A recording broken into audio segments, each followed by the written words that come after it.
Ah, so this movie was recommended by my girlfriend. It's one of her favorite movies, apparently. Um, so let's just start it off. Confessions of a Teenage Drama Queen from 2004, starring Lindsay Lohan. I had never seen this before. I had never even heard of this before, and I don't think it did that well when it came out. Um, but I didn't mind it. It made me laugh actually more than I thought it would. The critics seemed to just hate it. I kind of liked it. But it's that sort of, teen girl movie marketed towards girls. Um, and I'll get into the plot here. So it stars Lindsay Lohan. She gets moved from New York to New Jersey. And she's basically adapting to life in the suburbs opposed to in the city, in New York City. And she's going to a school, and she seems to be lying a bit, and hence the being a drama queen part. She lies about her life. She says her dad died when he didn't actually die, and of course that comes back to bite her.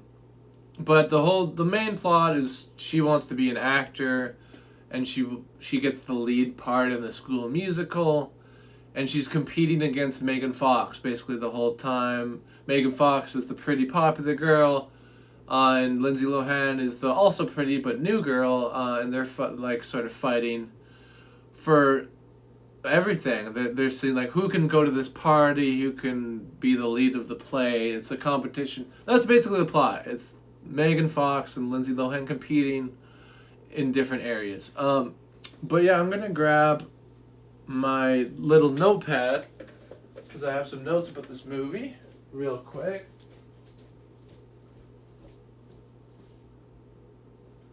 I got some notes, but before I get into my notes on the movie, let's look at the Rotten Tomatoes.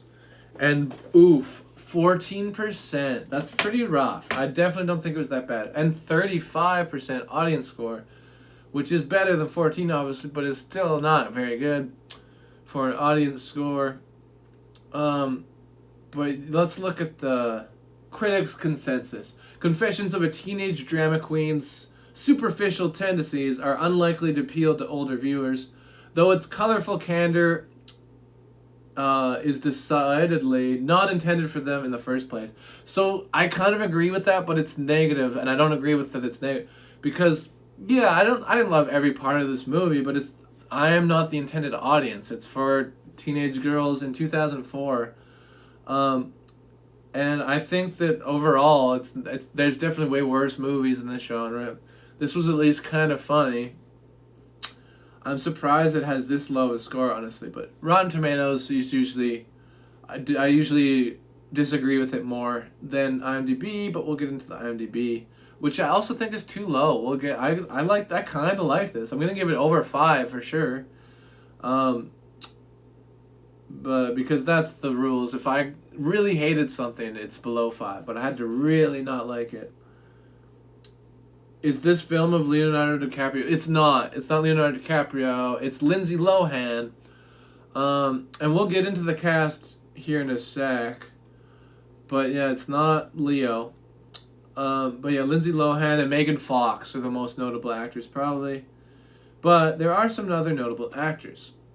Let's read some of the reviews, though, here in Rotten Tomatoes. Let's read one of the good reviews from a top critic.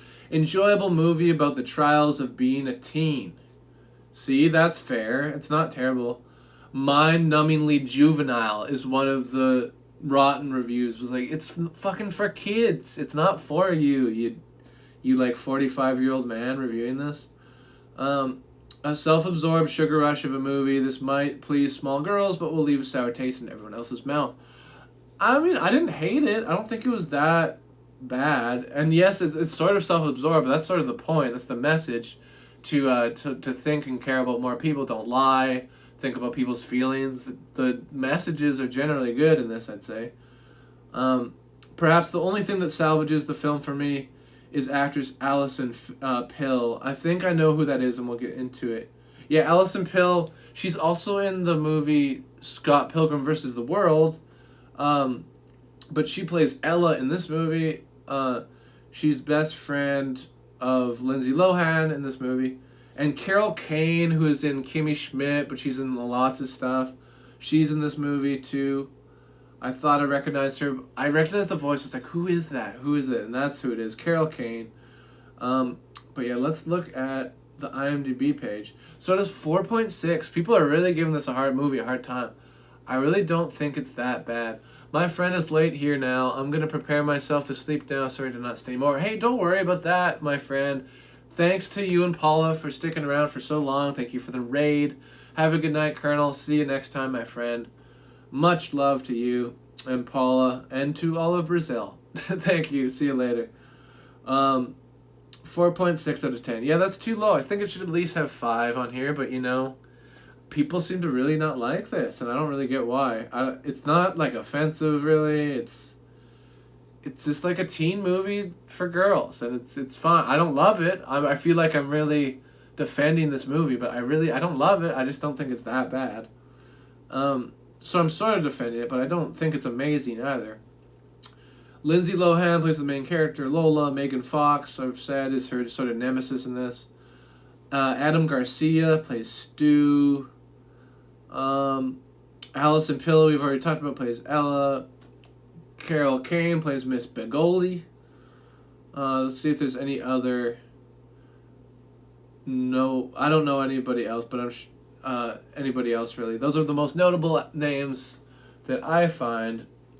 Let's check out the box office information. Did this movie make money at least? People seem to hate it, but did it make money?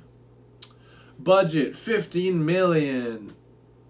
Opening weekend, $9 million in the US and Canada, but the gross worldwide is $33 million. So, success. It made over half its budget back. So, I mean, it's not amazing, but it did decently, so that's good. At least it made some money. And yeah, the runtime's not crazy. It's only an hour and 29 minutes, so that's not crazy. But yeah, I don't know. I like this movie. There's not that much substance to it, but there doesn't have to be. There's some jokes that I actually laughed at. You know, Lindsay Lohan's a good actor in it. Everyone's doing their part good, but yeah, Allison Pill does a great job. Probably the best performance, honestly, is her. But everyone's putting in their time, doing a good job, in my opinion. But yeah, let's look at my notes here. What I gotta say about this movie. I think quite a bit. So, the opening starts with some jump cuts real quick, like right off the bat. I was like, that's a little disorienting. I'm not crazy about that style, but it was a sort of early 2000s thing to do, and this is an early 2000s movie, so it makes sense. Hyperactive opening credits. It's just like it's a little much to start the movie for me. It was a little bit like pow pow in your face. Look at how quick everything's moving. Pow pow, jump cut, boop boop boop, and I'm like, okay, calm down, slow down. But the movie does eventually, so that's okay. So yeah, hyperactive ending. I mean, hyperactive opening credits. But that's okay. It's still sort of a nitpick, but you know, I would have done the opening credits differently if it were up to me, but it wasn't, clearly. Lohan does a British accent, so she's imagining what's happening. She's imagining that she gets to stay in New York because that's what she wants at the beginning of the movie, and for some reason in her fantasy she has a British accent. And when I wrote this note, I thought she was going to have a British accent the whole movie, but I'm kind of glad that she didn't. It was just for this sort of fantasy sequence, so that makes it work more, in my opinion. The school project look when storytelling. Sometimes this works in the movie, in my opinion, and sometimes it doesn't work. Sometimes when she's like telling a story, and they have this sort of like everything's like a collage. They're telling the story with animation and stuff. It works. But sometimes they just throw it in randomly. It's like, okay, I wasn't expecting that. It fits some places and it doesn't fit in other places. This sort of school project look that they use in this movie sometimes. But guitar noise when the piano is being played. So Lindsay Lohan's auditioning for this play, and she she's singing or whatever, and she's playing piano. Holy shit, it's OG Nixter. Yo, what's up, my friend? LFG, let's fucking go, buddy. Let's give you a shout out. How are you doing? What's up? Welcome to the party. Everyone should follow OG Nixter if you haven't already. I don't know why that didn't work. Let's just do the regular shout out. Maybe you'll get both, but for some reason that one didn't work. That one did. But yeah, check out OG Nixter if you haven't already. But yeah, guitar noise when the piano's playing. So she's auditioning, she's playing piano.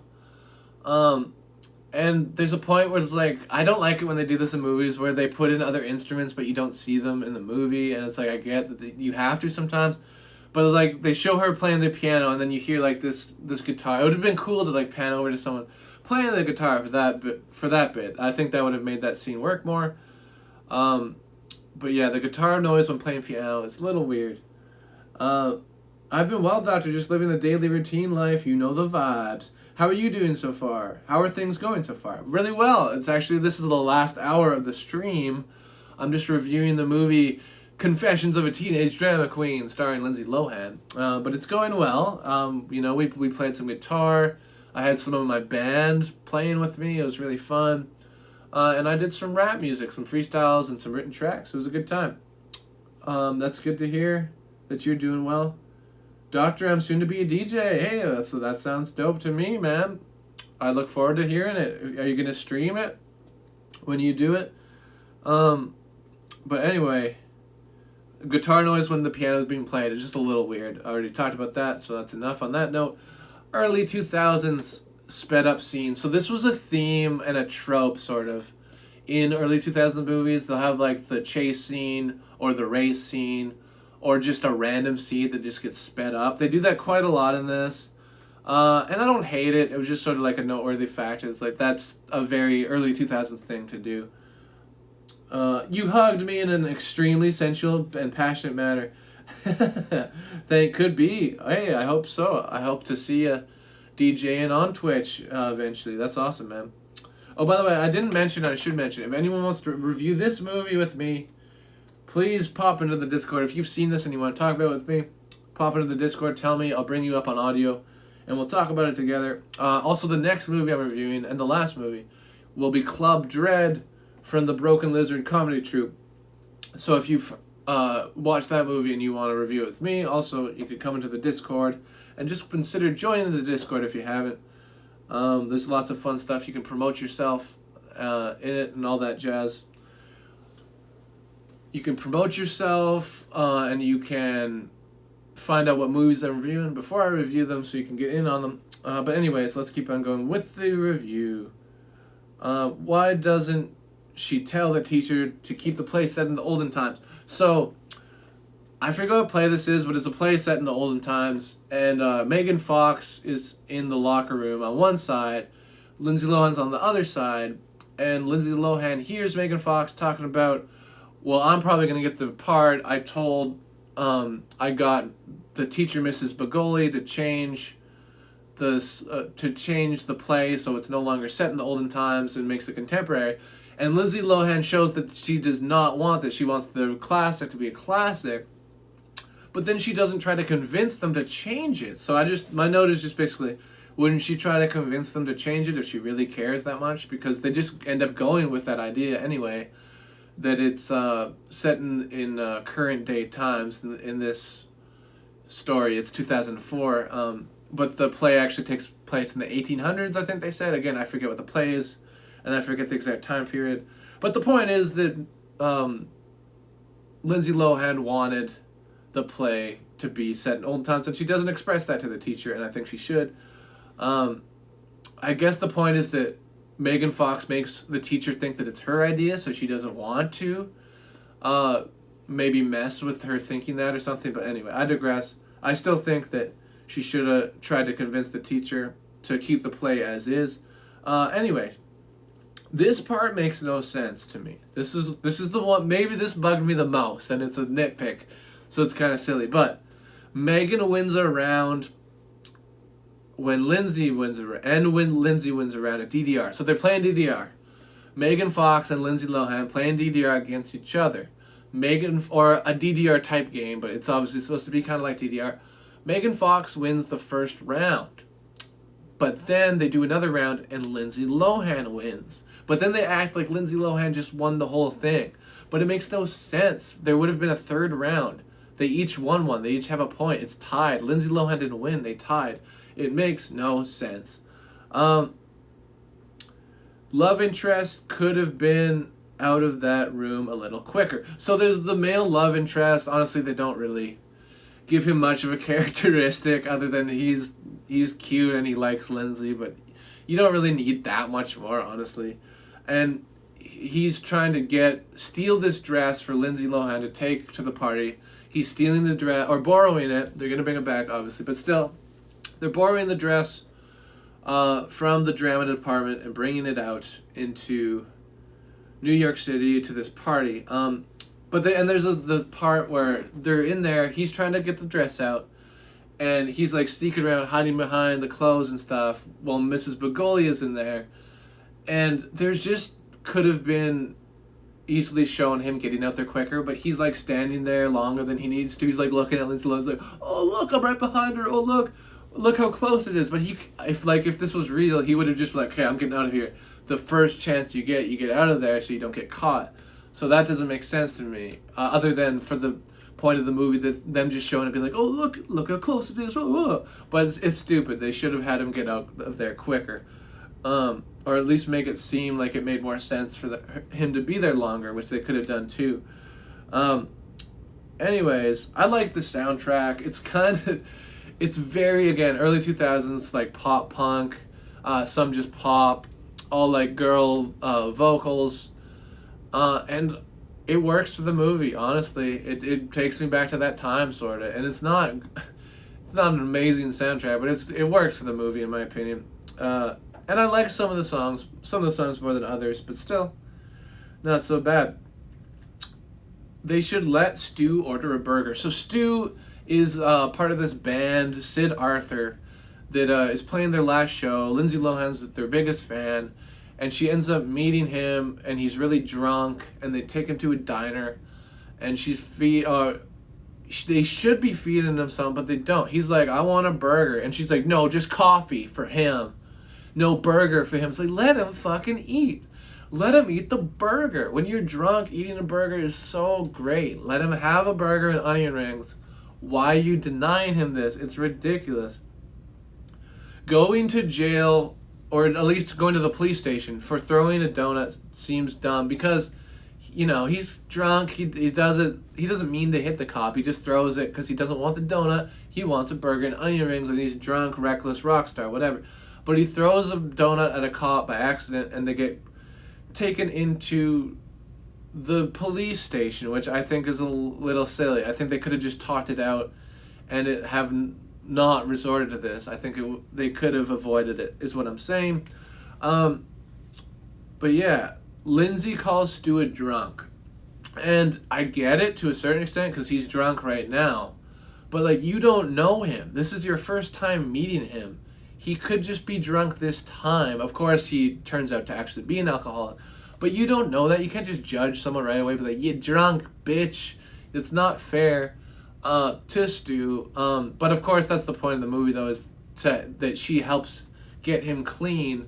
But it's like, when this is happening, it's like, but you don't know. You don't know him. You can't just assume he's a drunk. They should have set it up more and explain more that he's clearly an alcoholic, not just drunk this one night, his last show, which would make sense for the band to get drunk and have a good time at the end of their last show ever. But yeah, that just could have been explained more, because he is a drunk, but you don't just go assuming that. You don't go assuming that. It's not fair. Not enough Ella and Steve interactions. They make it clear that Ella doesn't really like Stu, who's the main, the front man of the band, and everyone else seems to be attracted to him. She likes Steve, and there's one and a half, I'm going to call it, interactions that she has with Steve. Number one, she sees him and she's like, oh, Steve, and he just sort of blows her off.